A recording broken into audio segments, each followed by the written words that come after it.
Kota Pekalongan adalah salah satu kota di pesisir pantai utara Provinsi Jawa Tengah. Kota ini berbatasan dengan Laut Jawa di utara, Kabupaten Pekalongan di sebelah selatan dan barat, dan Kabupaten Batang di timur. Kota Pekalongan terdiri atas 4 kecamatan, yakni Pekalongan Utara, Pekalongan Barat, Pekalongan Selatan, dan Pekalongan Timur. Kota Pekalongan terletak di jalur pantai utara Jawa yang menghubungkan Jakarta, Semarang, Surabaya. Dengan 27 kelurahan pasca penggabungan di akhir 2014 lalu, jumlah penduduk Pekalongan menurut data BPS tahun 2020 sebanyak 307.145 jiwa. Terdiri dari 3 etnis yaitu Jawa, Arab, dan Tionghoa. Sebagai kota yang menjadi sentra utama batik di Indonesia, Kota Pekalongan diakui UNESCO sebagai kota kreatif dunia untuk kategori kerajinan dan kesenian rakyat. Minapolitan menjadi sangat penting dalam peranannya untuk membangun Kota Pekalongan sebagai kota dengan garis pantai 6,8 km. Minapolitan berarti kota perikanan. Maka dari itu, industri pesisir di Kota Pekalongan sangat ditingkatkan untuk membangun kesejahteraan masyarakat pesisir Kota Pekalongan.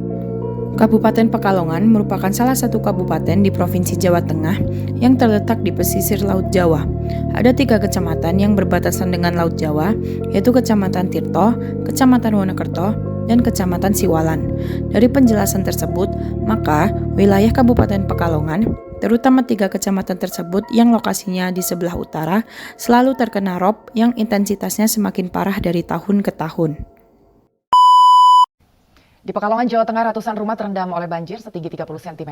Ya pemirsa, banjir kali ini akibat air laut pasang sudah berlangsung selama 1 minggu. Sejumlah ruas jalan protokol di dalam kota terendam dengan ketinggian mencapai 30 cm. Akibatnya para pengguna jalan yang menggunakan sepeda motor mogok. Saya surut, pasang lagi gitu. Lagi besoknya. Ketinggiannya berapa Mas? Ya segini sekitar 30-an. 30 cm. Ini udah berapa lama ya ini? Baru 3 harian ini. Banjirop sudah terjadi selama sepekan terakhir, namun kondisi terparah berlangsung selama 2 hari terakhir. Wilayah Pekalongan menjadi wilayah rentan terjadinya banjirop karena land subsidence. Secara topografis, Kota Pekalongan terletak di dataran rendah pantai utara Pulau Jawa dengan ketinggian lahan antara 0 meter di atas permukaan laut. Land subsidence di Pekalongan menyebabkan ribuan rumah warga menjadi rendah dan oleh karena itu harus dilakukan peninggian atap rumah secara teratur dan terus-menerus. Berdasarkan penjelasan sebelumnya, kira-kira apa saja ya penyebab terjadinya land subsidence di Kota Pekalongan? Land subsidence di Kota Pekalongan dapat terjadi akibat faktor manusia ataupun faktor alam. Faktor manusia yang sangat berperan dalam land subsidence ini adalah adanya kegiatan pengambilan air tanah secara berlebihan. Di Pekalongan sendiri terdapat program PAM SIMAS, yang mana program ini bertujuan untuk menyediakan air bersih.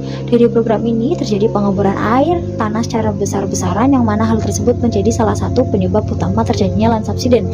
Penyebab selanjutnya yaitu adanya industri batik di Pekalongan, yang mana industri ini juga memerlukan banyak suplai air tanah untuk produksi batiknya. Selain dari faktor manusia, hal lain yang mendukung terjadinya land subsidence di Pekalongan adalah faktor alam. Jenis tanah yang mendominasi Kota Pekalongan adalah tanah aluvial, yang mana tanah ini merupakan tanah dengan usia yang muda serta memiliki stabilitas yang kecil sehingga sangat mudah untuk bergerak atau berubah-ubah strukturnya. Adanya penurunan muka air tanah atau land subsidence juga memberikan dampak bagi masyarakat pesisir di Kota Pekalongan, seperti kekurangan air bersih. Warga di daerah terdampak bahkan harus bersusah payah membeli air untuk mereka gunakan sehari-hari, seperti untuk minum dan juga mandi.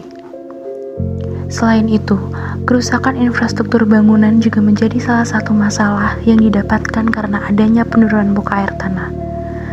Masalah tersebut cukup memberikan perhatian lebih untuk warga setempat, karena menjadi pekerjaan tambahan bagi mereka dalam mencari upaya untuk menjaga rumah mereka agar tetap aman.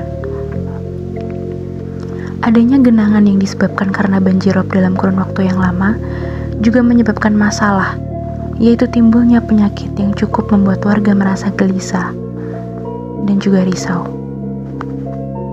Menghadapi ancaman bencana banjir yang biasa datang bersamaan dengan musim hujan di wilayah yang rawan banjir, terutama daerah dekat dengan pesisir, sekitar 2.500 petugas disiapsiagakan beserta sejumlah peralatan SAR. Mereka disiagakan apel kesiapsiagaan satuan di lapangan Mataram Kota Pekalongan Jumat pagi lalu. Apel ini diikuti personil dari 2 wilayah, yakni Kota dan Kabupaten Pekalongan. Selain personil, peralatan seperti perahu karet dan gergaji mesin juga disiapkan, karena biasanya juga banyak pohon tumbang di jalan-jalan yang membuat arus lalu lintas terhambat. Personil yang disiapkan berasal dari TNI, Polri, Disub, Dinkes, BPBD, dan Pramuka, termasuk relawan yang total berjumlah sekitar 2.500 orang.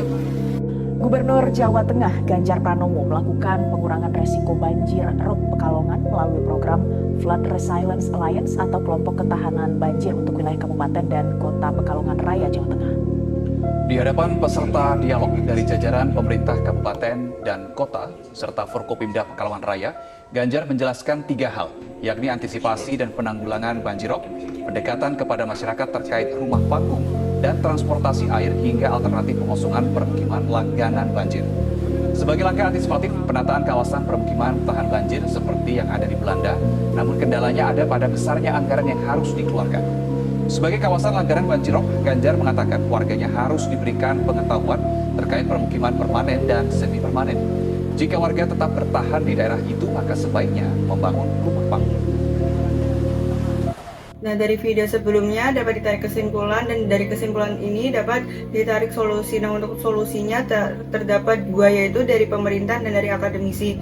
Nah, untuk dari pemerintah, yang pertama dapat dilakukan pembuatan tanggul, pembangunan retensi kolam, dan memperkuat kebijakan dalam pembangunan dan penggalian sumur. Sedangkan untuk solusi menurut akademisi ada 2, yaitu yang pertama dalam upaya jangka pendek menengah seperti pembangunan tanggul, pembangunan polder, dan konstruksi lainnya. Sedangkan untuk yang kedua terdapat jangka panjang. Nah, untuk jangka panjang sendiri dapat mengembalikan ke kondisi alami wilayah pesisir seperti merekonstruksi dan merehabilitasi barriers alami.